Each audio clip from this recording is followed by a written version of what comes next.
What's going on, everybody? This is Tony. Welcome you back to Comiverse. And in this video, I'm going to show you what I picked up from New Comic Book Day for the last couple of weeks. And at the end of the video, I've got a very important announcement regarding the future of the YouTube channel. So stick around.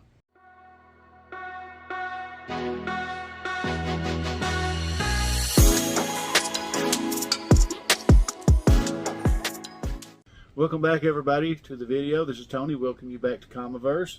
Like I said in the intro, I'm going to show off what I picked up for the last couple of weeks for New Comic Book Day. So we're going to get started. Got a nice little stack here. So the first book I'm going to show off is something that I pre-ordered a couple months ago. And I got it basically because of one of the people doing the issue. This is from a company called Cone Comics. It's called Spend the Night, issue number 1. And the real reason why I just picked it up, I know nothing about the series itself, but there's a local guy by the name of Kelly Williams. He does the layout for the book, and he did the art for the cover, which is pretty cool. And Kelly signed it. And like I said, I pre-ordered this a couple months ago. I'd forgotten all about it, but I picked it up today. Now, moving on to DC, we've got Wildcats number 7. Honestly, this series has been hit or miss. I'm still trying to figure out the whole thing with the other team and the Wildcats and Grifter and whatnot. But no matter how much of a mess it is, it has been a pretty decent read and one I still keep on the list for now. So I'm looking forward to seeing how that goes. Now, the next book I got was a back issue. Thanks to my buddies at B&B Collections, I got Flash 791. It's a variant. So now all I need is issue 796, and I will have I'll be caught up so far, as far as Jeremy Adams stuff, and I'll finally be able to read the 1 Minute War, which is I'm looking forward to. And speaking of more Flash, we've got issue 798. And 799. Now, I don't know, like I said, I haven't been reading these books, so I don't know what the story is. I know 1 Minute War is over with, and they're prepping for Flash 800. And I believe that's Jeremy Adams' last issue of Flash before he goes over to the Green Lantern series that he's currently doing. But I'm looking forward to reading these to see how it goes. Next up from DC, we have Superman number 4. And like I've said previously, you know, there's finally a Superman book that I really enjoy reading. This gives me vibes of the old. It reminds me of Christopher Reeve. And I didn't do this on the others, but the art's pretty good. And we'll see how this story continues. Alright, next up, first issue. I spoke about this, about Jeremy Adams. This is Green Lantern number 1. This is actively going to be the first Green Lantern series I've ever collected.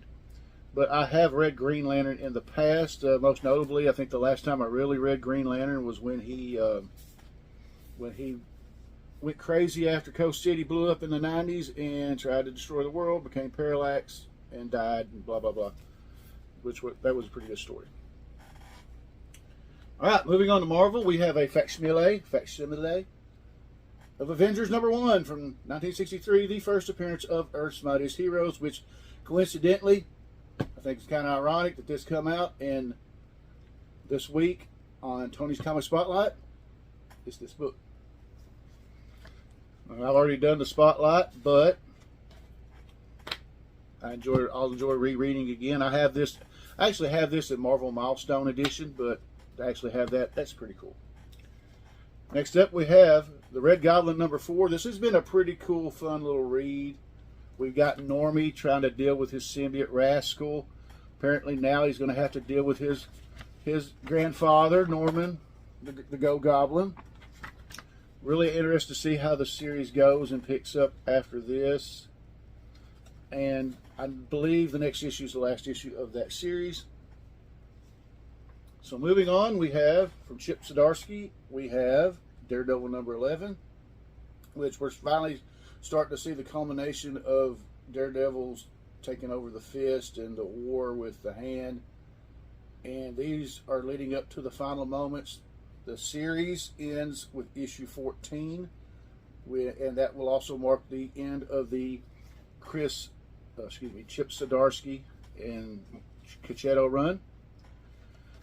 And honestly, quite honestly, when this series ends, I am questioning whether or not I'm going to restart again with another number 1.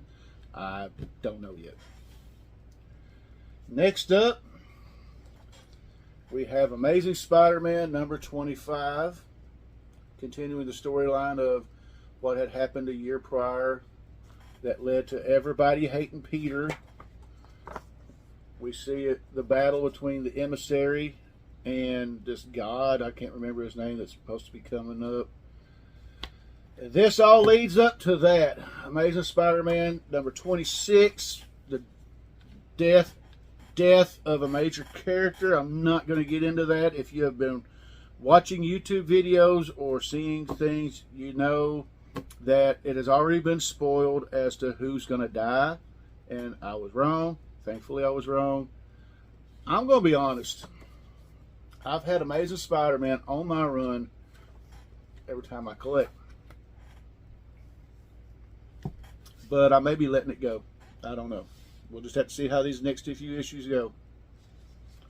Moving on to the independent stuff, we've got Boom Studios, House of Slaughter number 15. I believe this is the last issue of the Butcher Shop storyline.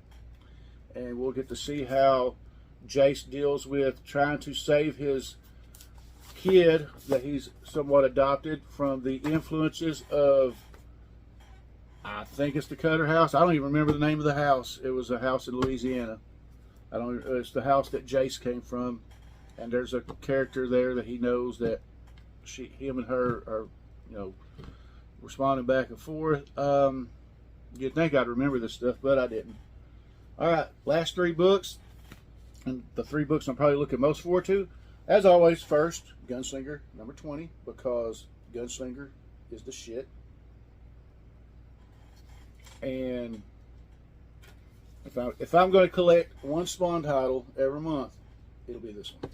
Gunslinger, to me, is the best Spawn title, but not saying anything because I think all the Spawn titles are good.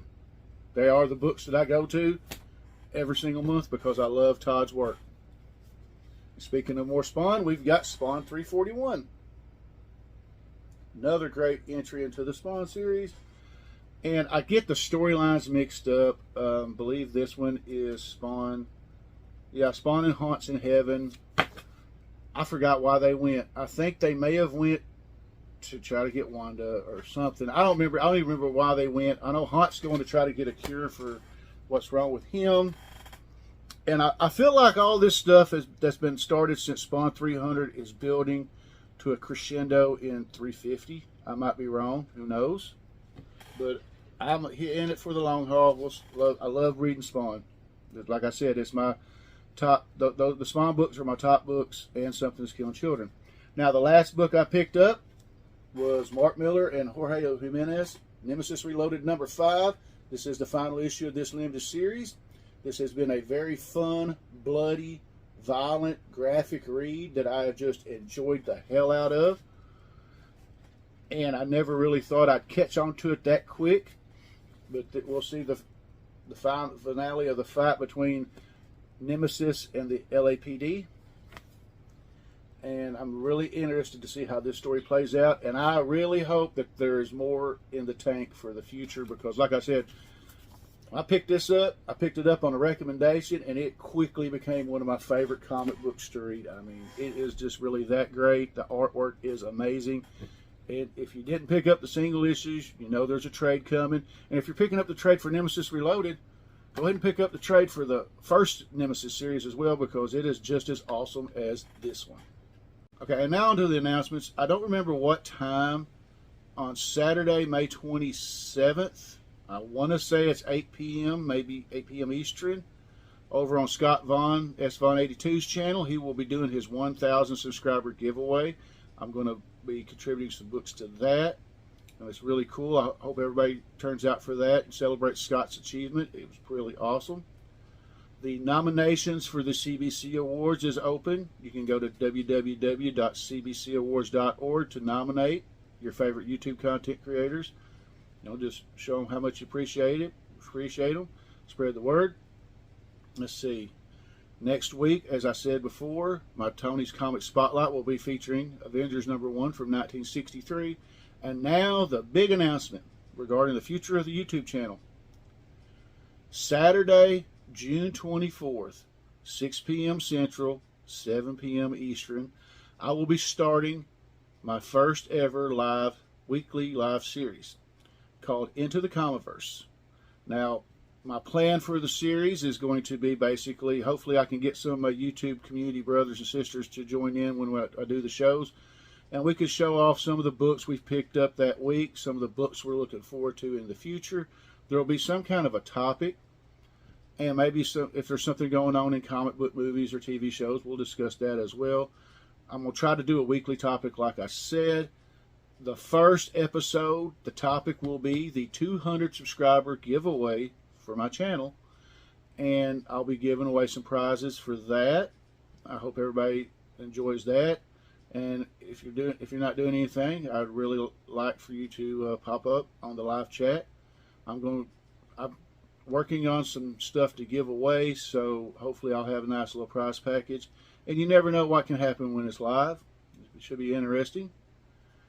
And I believe that is it. I want to thank everybody for watching this video and any other videos I make. I want to thank you for supporting the channel. It does really mean a lot to me. I got a lot of cool stuff lined up for the future. It's looking good. And I just want to thank everybody for being a part of it. Because, like I said, it really does mean a lot to me. And until next time, I will see you later. Take it easy. God bless. Be safe.